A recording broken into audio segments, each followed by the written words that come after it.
one of the nice things about the holiday season is people come together. And don't piss down my back. That's not what I wanted to do. I wanted to do this. You may connect with somebody that you hadn't thought that bridge was burned. That's what things are all about, right? So sweet. Holidays. That people can find each other in this world where sometimes we feel like we're isolated. Sometimes we're sitting in our $1 to $3 million, really $2 to $3 million, I guess, houses, maybe in the Hollywood Hills. We're just pumping out disinformation to make money. And we're feeling like, I'm alone. I'm alone. Who could I reach out to? That's what makes this clip so very, very special. It's a season where not just friends and family come together, but grifters do too. Dumb grifters. Play the video. Personally, I like Jimmy. We lost touch for a couple of years. We've connected a little bit lately. I know we have some political differences, but nobody really cares about that. So we went out for dinner a little while ago. That's right. For Jimmy, it's not about political differences. It's about how do you maximize platforms when you're moving from the left to the right? Where are the opportunities for me to increase my... do some deals. Yes. Really excited about this. That Blaze money spend well? There's one person who certainly understands the path. I mean, sometimes you need a mentor, right? That's right. He's my sensei. Sensei Rubin. Throw out those shit lips. You're a classical lip, so I like class lip. So there it is, folks. It's so sweet.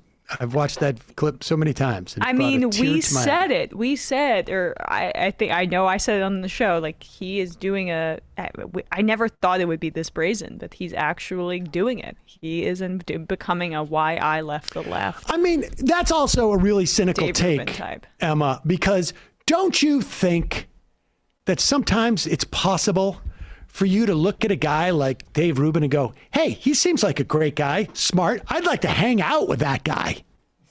I mean, at the very least. Could they just be old buddies reconnecting? But you have to bring politics into everything.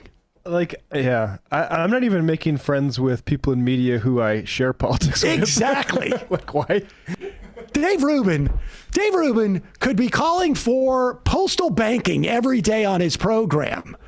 Dave Rubin could be saying that we need to increase Social Security and expand Medicare and have single-payer health care. He could have a torch show and you wouldn't want to hang out He with him. He could be talking about like corporate malfeasance and you could not pay me.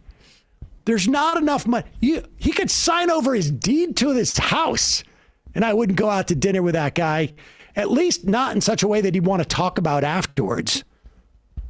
Because it would be so uncomfortable for him. He would never admit that he went on dinner with me. It's interesting why Jimmy didn't reveal that information. Yeah. He wants his transition to be a bit more seamless. I'm sure they would have been buddies back in the day if it wasn't for this YouTube right. Yeah. I'm curious. I don't even know the story. I don't think they hung out too much. But it also, you're so cynical, Emma. It could be not that Jimmy, just like sees a guy he wants to hang out with buddies, but maybe he's building a popular front because maybe Dave Rubin supports. Maybe Dave Rubin supports the same things that Jimmy does that are on the left. The anti-vax stuff, yeah. No, that's not on the left. Oh. Marriage equality. I mean, maybe they both support marriage equality. Does Jimmy have really an opinion one way or the other on marriage equality? I mean, I remember when he brought the Bugler Boys on, he said they're for gay rights. Well, that's not right. Well, yeah, because that's useful. I mean, he doesn't really think gay people are part of the working class or black people or anything like that. Mostly his perception of working class is guys that look like me, former cops, that kind of thing. Yep. White guys. That's what makes his brand of leftism but the so point tantalizing to the right. Don't be so cynical, Emma. That's all I'm saying. You're being cynical about it, and I think it's sweet. Yeah, you're right. People are coming together. YouTube doesn't always radicalize. Sometimes it brings people together. That's my point. I'd love a conversation between those two. I would love to I would know. love to hear that conversation. That would be great. Yeah. I'd love to hear it not the one that they're going to ultimately do on their shows, but like the dinner conversation. I just really admire what you've done post TYT, and I want my career to look like yours. You know what would really bum me out? And Rubin's dumb enough to fall for any kind of like flattery too. So, I mean, it would bum me out. I'm gonna be totally upfront about this, and I know the Jimmy stands and the doorknobs and the Rubin Blaze acolytes are gonna have a field day with this. But I'm gonna be honest. I would be really bummed to find out that in any of the conversations they have had, they never say the words "Sam Seder's a fucking asshole." oh, 100% they brought Or you up. an effing dick, or a loser, or whatever. I mean, if they're not disparaging me at least once in their conversations, I feel like I haven't done my job. But I don't know if we'll ever know. Well, but you probably otherwise loom like a, what do they call it? The thing you want to address in a conversation? The elephant in The the elephant in room. the room, yeah. Can we talk about No, it? and I'm including, if he says that guy with the MSNBC contract, I'm still including that. Yeah, no, that counts. That counts. But he may not, I mean, he may compartmentalize the humiliation. Or he may do, Jimmy might do what he does on, it could be Jimmy and Dave both do what they've done on their shows. Edit you where out of the Jimmy says conversation. like, Yeah. oh, you know that guy? He's an asshole. And then Rubin goes, oh, no, is a jerk. Is a jerk.